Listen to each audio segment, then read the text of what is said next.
നമസ്തേ.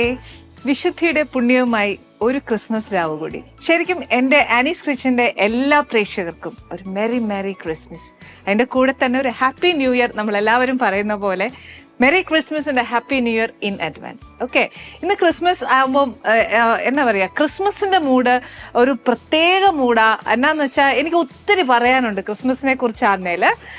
എൻ്റെ ഒരു ചെറുപ്പകാലം ഞങ്ങൾ ക്രിബ് വയ്ക്കുന്ന സത്യം ഒരു കാര്യം പറയട്ടെ, ഞങ്ങളൊക്കെ ക്രിബ് എന്നാന്ന് വെച്ചാൽ പുൽക്കൂട് ഇപ്പം എങ്ങനെ എല്ലാവർക്കും അറിയാമല്ലോ, അതായത് ചൂരലിലൊക്കെ ഉണ്ടാക്കി നമ്മുടെ കൂട് പോലെ തന്നെ കിട്ടും. പക്ഷെ ഞങ്ങളൊക്കെ ഈ പുൽക്കൂട് വെക്കണം എന്ന് ആദ്യം പറഞ്ഞപ്പോൾ ശരിക്കും ആലോചിക്കുമ്പോൾ സങ്കടാട്ടോ.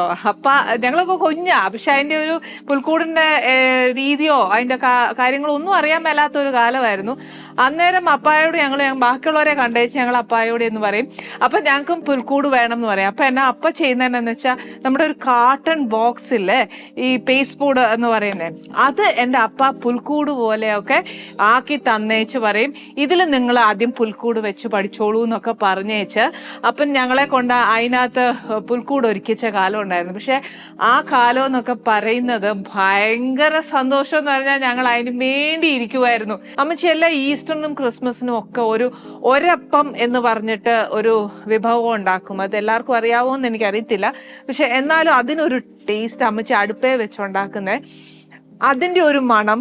പിന്നെ പിറ്റേ ദിവസം അപ്പത്തിന് അന്ന് ഈസ്റ്റും കാര്യങ്ങളും ഒന്നുമില്ല, പക്ഷെ അമ്മച്ചി കള്ള് വെച്ച് അപ്പത്തിന് കുഴച്ച് വെക്കുമ്പോൾ ആ കള്ളിൻ്റെ ഒരു മണം, പിന്നെ ഈ സ്റ്റൂ ഉണ്ടാക്കുമ്പോൾ സ്റ്റൂവിൻ്റെ ഒരു മണം, ഇതൊക്കെ ഒരു സത്യം പറഞ്ഞാൽ ക്രിസ്മസ് ഞങ്ങൾ ആഘോഷിക്കുക എങ്ങനെയാണെന്ന് വെച്ചാൽ അതിനൊരു കോമ്പിനേഷൻ ഉണ്ട്. എന്നാന്ന് വെച്ചാൽ അപ്പം സ്റ്റൂവ് എപ്പോഴും കാണും, പിന്നെ കേക്ക് വൈന്. ഇതൊക്കെ കേക്കും വൈനും ഒക്കെ കാലത്തെ തരികയില്ല, അത് ഈ വൈകുന്നേരമാണ് ഞങ്ങൾക്ക് ആഘോഷിക്കാൻ നേരം. രാവിലെ ആണെങ്കിൽ അപ്പവും സ്റ്റൂവ്, അതിൻ്റെ കൂടെ ഈ ഒരപ്പം എന്ന് പറയുന്ന ഒരപ്പം ഞങ്ങൾക്ക് തരും. അതിൻ്റെ കൂടെയാണ് ഏത്തക്കാവ് പുഴുങ്ങിയതുണ്ടാവും. പിന്നെ ആണെങ്കിൽ ഒരു മുട്ട റോസ്റ്റ് ഉണ്ടാക്കും. ഇതെല്ലാം പോയി വെച്ചാൽ അമ്മച്ചി ഏത്തക്കാവ് വെച്ച് ശർക്കര പാനിക്കകത്ത് എന്തോ ഒരു മധുരമുള്ള ഒരു സാധനം ഉണ്ടാക്കും. ഇതെല്ലാത്തിൻ്റെ ഒരു മണം ഉണ്ടല്ലോ, അതിൽ ഏലക്കായും ഒക്കെ ഇട്ടേച്ച് ഒരു സാധനം ഉണ്ടാക്കും. അതൊക്കെ ആ ഒരു മണവും ആ ഒരു അറ്റ്മോസ്ഫിയർ, അന്നേച്ച് ക്രിസ്മസ് ട്രീ എന്ന് പറഞ്ഞ് ഞങ്ങളെ കൊണ്ട് പറ്റിച്ച് ഏതൊക്കെ മരത്തെ കൊണ്ടുവന്ന് സ്റ്റാർ ഇടിയിപ്പിച്ചിട്ടുണ്ടോ, ഇതേപോലത്തെ കുറേ ഗ്ലിറ്റേഴ്സൊക്കെ ഇടിയിപ്പിച്ചിട്ടുണ്ടോ എന്നുള്ളത് എനിക്കറിയാൻ മേല. പക്ഷേ ഇതൊക്കെ പോയാലും ഏറ്റവും കൂടുതൽ ഞങ്ങൾ ഒരുപാട് ഞങ്ങളെന്നല്ല എല്ലാവരുടെയും പ്രായത്തിൽ നമ്മുടെ ചെറുപ്പത്തിൽ നമുക്കുള്ളതും ഇല്ലായ്മയും ഒക്കെ ചേർന്നിട്ട് ഒരു ഒത്തൊരുമിപ്പിൻ്റെ ഒരു സന്തോഷമുണ്ട്. അത് ഭയങ്കര രസമാണ്. ഉള്ള നേര് പറയാലോ. ക്രിസ്മസ് ഇന്നത്തെ സ്പെഷ്യൽ വലിയൊരു കറിയൊന്നുമല്ല ഞാൻ വെക്കാൻ പോകുന്നത്. എന്നാ ക്രിസ്മസ് ആഘോഷിക്കണേന്ന് ചോദിച്ചാൽ തീർച്ചയായിട്ടും ആഘോഷിക്കണം. ഇതെന്നറിയോ, ഇപ്പം ഞാൻ എൻ്റെ കുഞ്ഞുനാളത്തെ കാര്യങ്ങളൊക്കെ പറഞ്ഞില്ലേ, അമ്മച്ചി ഒരപ്പം എന്ന് പറയുന്ന ഒരു അപ്പം ഉണ്ടാക്കുന്ന കഥ ഒക്കെ പറഞ്ഞു. അതിൻ്റെ കൂട്ടത്തിൽ ഒത്തിരി ഈ പള്ളിയിൽ പോകണം, ഇതിൻ്റെ ധൃതി എല്ലാം കിടക്കുക. അതിൻ്റെ ഇടയിൽ അമ്മച്ചി ഉച്ചയ്ക്ക് ചോറിന് കറി വെക്കുന്ന ഒരു ചിക്കനുണ്ട്. അതെന്നാ ടേസ്റ്റാണെന്നറിയോ. പുള്ളിക്കാരത്തി എങ്ങനെ വെക്കുന്നതെന്ന്, പക്ഷെ അന്നൊക്കെ അടുപ്പിലാണ് വെക്കുന്നത്, അതിൻ്റെതായ രുചിയുണ്ട്, ഇല്ലെന്ന് ഞാൻ പറയുന്നില്ല. പക്ഷെ ഈ ഇടയിൽ ഞാൻ വീട്ടിൽ പോയപ്പോൾ അപ്പ ഇങ്ങനെ അമ്മച്ചിയുടെ നല്ല നല്ല കറികളൊക്കെ എഴുതി വെക്കുമായിരുന്നു. അങ്ങനെ എനിക്ക് കിട്ടിയ ഒരു റെസിപ്പി. അത് എത്ര പേർക്ക് അറിയാവുന്നുള്ളത് എനിക്കറിയത്തില്ല, ചിലപ്പോൾ അറിയായിരിക്കും, ഇതിന് മുന്നേ ആൾക്കാർ ചെയ്യുന്നവരുണ്ടാവും, ചെയ്തിട്ടുണ്ടാവണം. പക്ഷെ നമ്മുടെ ആനീസ് കിച്ചണിൽ ഞാൻ പക്ഷേ ഇത് ആദ്യമായിട്ടാണ് ചെയ്യുന്നത്. പക്ഷേ ഈ കറി ഉണ്ടല്ലോ, ഒരു ഒന്നൊന്നര കറിയാണ്. ഭയങ്കര ചാറോടുകൂടിയുള്ളൊരു കറിയൊന്നുമല്ല, ഒരു റോസ്റ്റ്, അതായത് അമ്മച്ചിയുടെയൊക്കെ തനി നാടൻ റോസ്റ്റ് എന്നൊക്കെ പറയും. നമ്മളാണെങ്കിലും ഇപ്പോൾ കുറച്ചുകൂടെയൊക്കെ എന്നതേലൊക്കെ കലർത്തും, എന്നെ പോലെ വല്ലതൊക്കെ കണ്ടുപിടിച്ച് ഇല്ലാത്തതൊക്കെ കൂട്ടി ചേർത്തേച്ചൊക്കെ ഉണ്ടാക്കും. പക്ഷെ അതിനെക്കാട്ടിലും ഇതിനുള്ള ടേസ്റ്റ് ഒരു പ്രത്യേക ടേസ്റ്റാണ്. ഇതൊരു 3 തക്കാളിയാണ്. പണ്ടൊക്കെ അമ്മച്ചി അതിനെ വഴറ്റി ഒക്കെയാണ് എടുക്കുന്നത്. ഞാനിപ്പോൾ എന്നാ ചെയ്തതെന്ന് വെച്ചാൽ എൻ്റെ കയ്യിൽ കുറച്ച് തക്കാളി ഇരുന്നു. അതായത് നമ്മുടെ ഈ ടൊമാറ്റോ സൂപ്പൊക്കെ ഉണ്ടാക്കാനായിട്ട് നമ്മൾ ആ തക്കാളിയുടെ തൊലിയൊക്കെ എടുത്തു വെക്കുകയല്ലേ എന്ന് പറഞ്ഞ പോലെ ഞാനതൊക്കെ ഒന്ന് കളഞ്ഞു വെച്ച ഒരു 3 എണ്ണം ഉണ്ടായിരുന്നു. അത് കളയണ്ടല്ലോ എന്ന് വിചാരിച്ചു. അങ്ങനെ ഉണ്ടെന്നുണ്ടെങ്കിൽ ഇങ്ങനെ ചെയ്യാം, അല്ലെന്നുണ്ടെങ്കിൽ സാധാ തക്കാളി അരിഞ്ഞു ചേർത്തേച്ചാലും മതി, ഇല്ലെങ്കിൽ ചുമ്മാ ഒന്ന് അരച്ചെടുത്താലും മതി. ഇനി എന്നാ വേണ്ടിയെന്ന് വെച്ചാൽ ഒരു കഷ്ണം ഇഞ്ചി. നമ്മൾ എത്രയാ ചിക്കൻ എടുക്കുന്നതെന്ന് വെച്ചാൽ അത് കണക്കാക്കി വേണം നമ്മൾ ഇഞ്ചി എടുക്കാൻ. 1 കിലോയ്ക്കാന്നേൽ ഞാൻ എപ്പോഴും പറയുന്ന പോലെ 1.5 ടീസ്പൂൺ ഇഞ്ചിയും 1.5 ടീസ്പൂൺ വെളുത്തുള്ളിയാണ് എടുക്കട്ടെ. ഇതിപ്പം ഇഞ്ചി ഉണ്ട്. ഇനിയിപ്പോൾ വെളുത്തുള്ളി ഒരു 10 വിചാരിച്ചോളൂ. ഒരു മീഡിയം സൈസ് കുഞ്ഞി വെളുത്തുള്ളിയായത്. അപ്പോഴത്തേക്കൊരു എന്താ പറയുക, ഒരു 10-15 എടുക്കാം. വലുതാന്നേലും മറ്റേ ചൈനീസ് വെളുത്തുള്ളി എന്ന് പറഞ്ഞിട്ട് മുട്ടൻ വെളുത്തുള്ളി കിട്ടുകയല്ലേ, അതാണെങ്കിൽ ഒരു 3 ഒക്കെ എടുത്ത് വെച്ചാൽ മതി. പിന്നെ വേണ്ടത് ഇച്ചിരി പെരുംജീരകം, കുറച്ച് ഗ്രാമ്പു അല്ല, അറിയാലോ മസാലയാ. ഇപ്പോൾ ഒരു 3-4 ഏലക്ക, പട്ട, കുറച്ച് വറ്റൽമുളക്, ഇച്ചിരി തേങ്ങാക്കൊത്ത്, ഇത് കുറച്ച് സവാളയാണ് ഞാനിപ്പോൾ അരിഞ്ഞേക്കുന്നത്. ഇതിൻ്റെ കൂടെ ചെറിയുള്ളി ആന്നേൽ കുറച്ചുകൂടെ നല്ല ടേസ്റ്റാ. എനിക്ക് എളുപ്പത്തിന് ഞാൻ ചെയ്തേ ഉള്ളൂ. പിന്നെ കുറച്ച് മഞ്ഞൾപ്പൊടി, ബാക്കിയെല്ലാം നമ്മുടെ വീട്ടിലുള്ള അതേ പൊടി, മുളക് പൊടി, കുറച്ച് മല്ലിപ്പൊടി, ഇത്രയാ വേണ്ടേ. ഇവിടെ ഞാൻ ഇത് 1 കിലോ ചിക്കനാണ് മേടിച്ചത്. ഇത് ഒത്തിരി ചാറ് കറിയല്ല, റോസ്റ്റ് പോലെ വരും.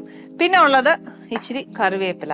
ഇനി ഫസ്റ്റ് എന്നാ ചെയ്യേണ്ടതെന്ന് വെച്ചാൽ, ഞാൻ ഈ തക്കാളി എളുപ്പത്തിനാണ് ഇത് ആദ്യം ഒന്ന് അരച്ചോട്ടെ. ഒരു കാര്യം ചെയ്യാം, നമുക്ക് എന്തായാലും ഉള്ളി വഴറ്റാനിട്ടേച്ച് അരയ്ക്കാം. കാര്യം എന്നാണെന്നറിയാമോ, വഴറ്റാനായിട്ട് കുറച്ച് സമയം വേണമല്ലോ. അപ്പോൾ പിന്നെ ആ സമയം കൊണ്ട് നമുക്ക് അരച്ചെടുക്കാം. അപ്പോൾ ഇപ്പം ഞാൻ എന്നാ ചെയ്യാൻ പോകുന്നത്, വെളിച്ചെണ്ണയിലാണ് ഉണ്ടാക്കാൻ പോകുന്നത്. ആദ്യം ചീനച്ചട്ടി നല്ലതായിട്ടൊന്ന് ചൂടായി കഴിഞ്ഞാൽ നമുക്ക് വെളിച്ചെണ്ണ ഒഴിച്ച് ഉള്ളി വഴറ്റാനിടാം. മേ ബി ഒത്തിരി ചേച്ചിമാർക്ക് ഇത് ഈ റെസിപ്പി നല്ലോണം അറിയായിരിക്കും. കാര്യം മിക്ക വീടുകളിലും ഈ ഒരു സാധനം നല്ലതായിട്ട് ചെയ്യുന്നതാ. ആദ്യം എണ്ണ ചൂടായിട്ട് ഞാനൊരു ഇച്ചിരി കടുക് ഇടുക. കടുക് പൊട്ടി കഴിയുമ്പോഴത്തേക്ക് കുറച്ച് വറ്റൽമുളക് ഇടണം. പിന്നെ അന്നേല് എനിക്ക് ഇറച്ചിയിൽ എപ്പോഴും ഉണ്ടല്ലോ ഈ തേങ്ങാക്കൊത്ത് ഒരുപാട് ഇടുന്ന ഇഷ്ടമാണ്, ഭയങ്കര ഇഷ്ടമാണ്. ആ ഇറച്ചിയുടെ അരപ്പ് കംപ്ലീറ്റ് തേങ്ങാക്കൊത്തിനകത്തോട്ട് പിടിക്കും. എന്നെ ടേസ്റ്റാണെന്നറിയാമോ, എനിക്ക് ഭയങ്കര ഇഷ്ടമാണ്. അമ്മച്ചി എപ്പോഴും ഉണ്ടാക്കുമ്പോഴത്തേക്കും ഞാൻ പറയും, അമ്മച്ചി തേങ്ങാക്കൊത്ത് ഇച്ചിരി കൂടുതൽ ഇട്ടേക്കണേന്ന് പറഞ്ഞേച്ചേ ഉണ്ടാക്കത്തുള്ളൂ. ഇതിപ്പോൾ ഞാൻ വീട്ടിലുണ്ടാക്കുവാന്നേലും ശരിക്കും ഞാനും ഒരുപാട് തേങ്ങാക്കൊത്ത് ഇടാറുണ്ട്.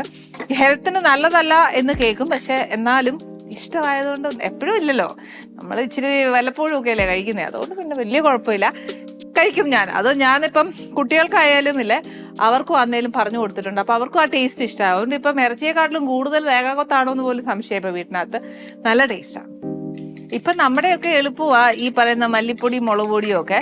പണ്ട് അമ്മച്ചി അതൊന്നും അല്ല ചെയ്തുകൊണ്ടിരുന്നത്. മല്ലിക്ക് മല്ലിയായിട്ട് എടുക്കും, മുളകിന് മുളകായിട്ട് എടുക്കും, അത് വറുത്ത് പൊടിച്ച് അങ്ങനെയൊക്കെയാണ് ഉണ്ടായിക്കൊണ്ടിരുന്നത്.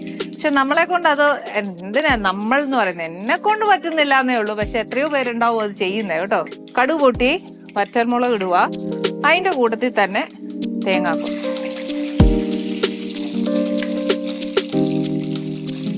തേങ്ങാക്കൊത്തും വറ്റൽമുളകും എല്ലാം അങ്ങ് മൂക്കാനായിട്ട് നിൽക്കണ്ട. ആക്ച്വലി ഈ തേങ്ങാക്കൊത്ത് അതിൻ്റെ കൂട്ടത്തിൽ തന്നെ അങ്ങ് മൂത്തോളും.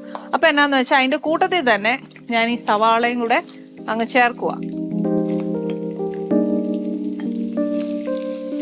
സവാളയുടെ പരുവ എങ്ങനെയാന്ന് വെച്ചാൽ നല്ല ബ്രൗൺ ആവണേ.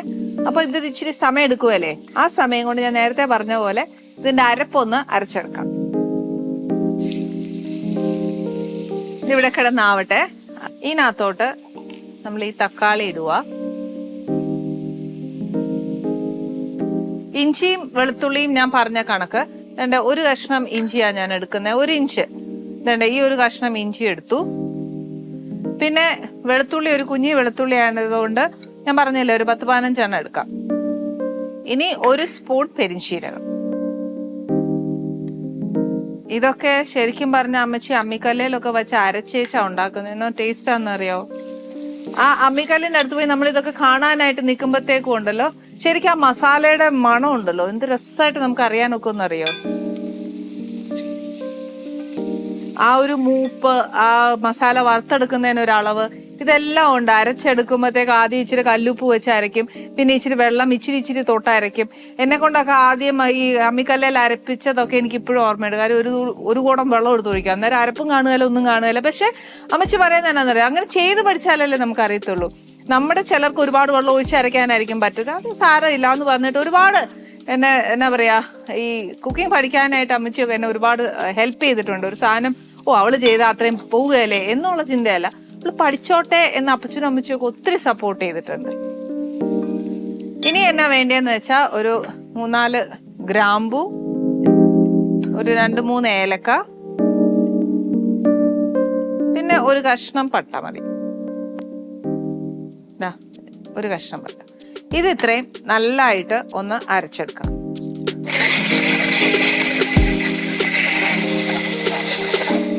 ഓക്കെ, അതവിടെ ഇരിക്കട്ടെ. ഇനി നമുക്ക് ഈ ഉള്ളിയും തേങ്ങായും എല്ലാം ഒന്ന് നല്ലതായിട്ട് മൂക്കണം എന്ന് പറയുമ്പോൾ ശരിക്കും ബ്രൗൺ കളർ ആവണം. അതിൻ്റെ പച്ചച്ചോവ എല്ലാം പോകണം.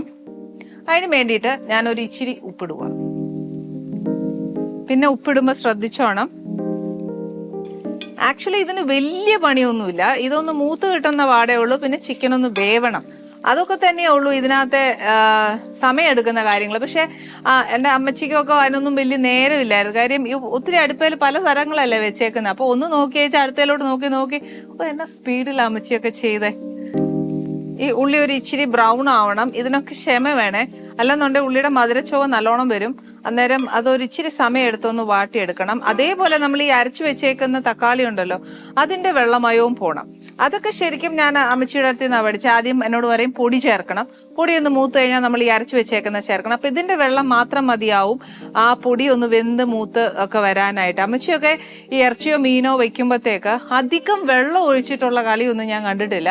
അതുകൊണ്ട് ഞങ്ങളെ ആരെയും അങ്ങനെ ഇനി വെള്ളം ഒഴിച്ചോ എന്ന് പറഞ്ഞുള്ള പ്രോത്സാഹനം ഞാൻ ഇതുവരെ കേട്ടിട്ടില്ല, അത് ചെയ്തിട്ടുമില്ല. ഇതിന്റെ ബ്രൗണ് എങ്ങനെ പരുവെന്ന് വെച്ചാൽ ബിരിയാണി വറക്കുന്ന പോലത്തെ ബ്രൗൺ പരുവല്ല. പക്ഷേ ഈ പറഞ്ഞ പോലെ ഒന്ന് ബ്രൗൺ ആയി വരികയല്ലേ, വാടിയിട്ട് അതിന്റെ എന്താ പറയാ വെള്ളമൊക്കെ വറ്റി ഒന്ന് നല്ല സൈഡൊക്കെ ഒന്ന് ഇച്ചിരി ബ്രൗൺ ആയി വരികയല്ലേ. തേങ്ങാക്കൊത്തിന്റെ പുറവശം അന്ന് പറയുന്ന പോലെ ഇച്ചിരി ഒന്ന് ബ്രൗൺ ആവണം. അതായത് ഈ പിങ്ക് കളർ, സവാളയുടെ ഈ ഒരു പിങ്ക് കളർ മാറണം. നമ്മൾ ഗ്യാസ് അടുപ്പേ വെക്കുവാന്നേലും ഉണ്ടല്ലോ. ഇപ്പൊ ഞാൻ അതല്ല വെച്ചേക്കുന്നത്. പക്ഷെ നമ്മളൊക്കെ ഒന്ന് ഈ ഇരുമ്പ് ചീനച്ചട്ടിയിലും ഒക്കെ ഒന്ന് നമ്മളൊന്ന് ചെയ്യാൻ പറ്റുമെന്ന് നമുക്കൊന്ന് ശ്രമിച്ചു നോക്കണം കേട്ടോ. പക്ഷെ അതിന്റെ ഒരു ടേസ്റ്റ് ഉണ്ടല്ലോ. ഇരുമ്പ് ചട്ടി കിട്ടിയില്ലേലും വിട്ടേക്ക്, നമുക്കൊരു എന്നാ പറയാ മൺചട്ടിയോ ഭയങ്കര ടേസ്റ്റാണ്. നമ്മൾ പറയല്ലേ മൺചട്ടിയിൽ എപ്പോഴും മീൻ ചട്ടിയെ തന്നെ വെക്കണം എന്ന് പറയുന്ന പോലെ ഈ ഓരോ കറികളാന്നേലും ചട്ടിയിൽ വെക്കുന്ന പോലത്തെ സ്വാദ് വേറെ ഒരു പാത്രത്തിൽ വെച്ചാലും കിട്ടുകയില്ല. ഇപ്പൊ സാമ്പാറൊക്കെ ആന്നേ തന്നെയും ഈ കുടത്തില് മൺകുടമില്ലേ, അതിനകത്തൊക്കെ ഒന്ന് പഴക്കി എടുത്തേച്ച് വെച്ചാൽ ആ സാമ്പാറിന് തന്നെ ഭയങ്കര ടേസ്റ്റാണ്. ഒന്നും വേണ്ട, നമ്മൾ ചോറ് അതിനകത്ത് ഇട്ടൊന്ന് വെച്ച് നോക്കി, ആ ചൂട് ചോറുണ്ണാൻ തന്നെ എന്നാ ടേസ്റ്റാന്നറിയാവോ. എന്നെ ഇപ്പൊ നമ്മുടെ ഉള്ളിയൊക്കെ ഒരു ഇച്ചിരി മൂക്കാൻ തുടങ്ങിയിട്ടുണ്ട്. ഇച്ചിരി കൂടെ ഒന്നാവണം. ഓക്കെ, ഇനി അങ്ങോട്ട് തീ കുറച്ച് വെച്ച് ഞാൻ ഫസ്റ്റ് എന്നാ ചെയ്യാൻ പോകുന്നത്, നമ്മുടെ പൊടിയെല്ലാം ഇതിനകത്തോട് ഇടുക. സ്റ്റാർട്ടിങ് വിത്ത് മഞ്ഞപ്പൊടി, മുളക് പൊടിയും മല്ലിപ്പൊടിയും ചേർക്കുമ്പോൾ എപ്പോഴും നോക്കിക്കോണം, മുളക് പൊടിയുടെ ഡബിൾ ആയിരിക്കണം മല്ലിപ്പൊടി. ഇപ്പോൾ 1 സ്പൂൺ മുളക് പൊടി ആണെങ്കിൽ 2 സ്പൂൺ മല്ലിപ്പൊടി. ഇപ്പൊ ഇതേണ്ട ഇത്രയും ചിക്കൻ ഇല്ല, അതുകൊണ്ട് 2 സ്പൂൺ മുളക് പൊടി എടുക്കുകയാണെങ്കിൽ 4 സ്പൂൺ മല്ലിപ്പൊടി.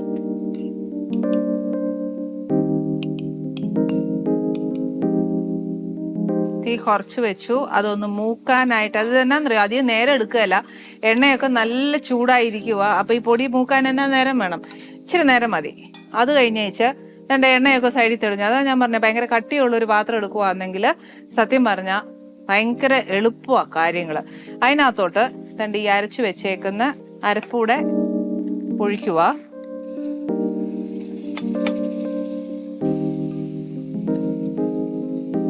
ഇനി ഒരു ഇച്ചിരി വെള്ളം ചേർത്തി, ഉള്ള അരപ്പ് കളയണ്ടല്ലോ, നേരെ ഒരു ഇച്ചിരി വെള്ളവും കൂടെ ഒഴിക്കുക.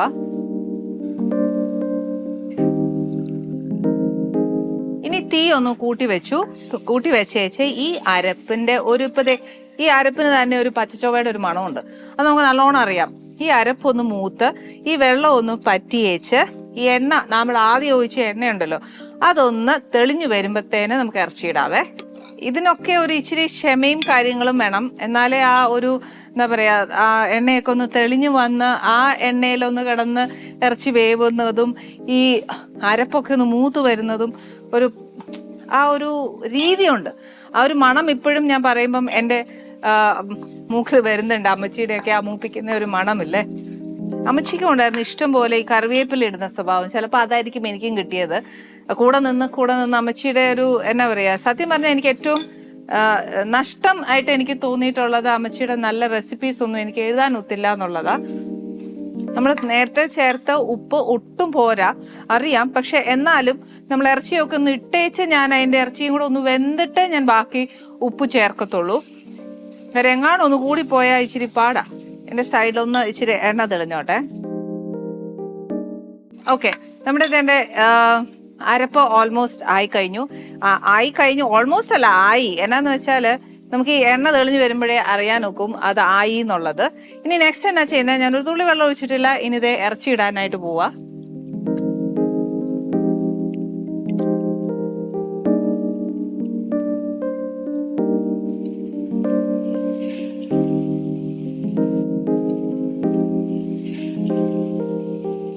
ഓക്കെ, ഇതേണ്ട നമ്മൾ ആ ഇറച്ചി കണ്ടോ ഇങ്ങനെ ഒന്ന് മൊരിഞ്ഞു വരുമ്പോഴത്തേക്ക് ഇതിൽ നിന്ന് തന്നെ വെള്ളം ഊറും. ഏറ്റവും ബെസ്റ്റ് എന്നാന്നറിയാവോ, ഒരു തുള്ളി വെള്ളം പോലും ഒഴിക്കാതെ ഇതിനെ ഒന്ന് അടച്ചിടാമെങ്കിൽ ഏറ്റവും ബെസ്റ്റാ ഇത്. ഇനി ഞാനായിട്ട് ഇച്ചിരി വെള്ളം ഒഴിക്കാം, അല്ലേ ഇച്ചിരി ഒഴിച്ചേക്കാം. ഇനി എങ്ങാനും അടി പിടിച്ചാൽ എന്നാ ചെയ്യാൻ നോക്കും. അടി പിടിക്കാതിരിക്കാൻ വേണ്ടി മാത്രമേ ഒഴിച്ചോളൂ. നേരത്തെ ഞാൻ പറഞ്ഞു വെള്ളം ഒഴിച്ചൊന്നും വേവിക്കണ്ട എന്നുള്ളത്. പക്ഷെ എന്നാലും ഞാനൊരു ഇച്ചിരി വെള്ളം ഒഴിച്ചത് എന്നാന്ന് വെച്ചാൽ ഞാൻ ശീലിച്ചത് അങ്ങനെ ആയതുകൊണ്ട്, പ്രാക്ടീസ് ആയത് അങ്ങനെ ആയതുകൊണ്ടാട്ടോ. എന്നോട് ക്ഷമിക്കുക.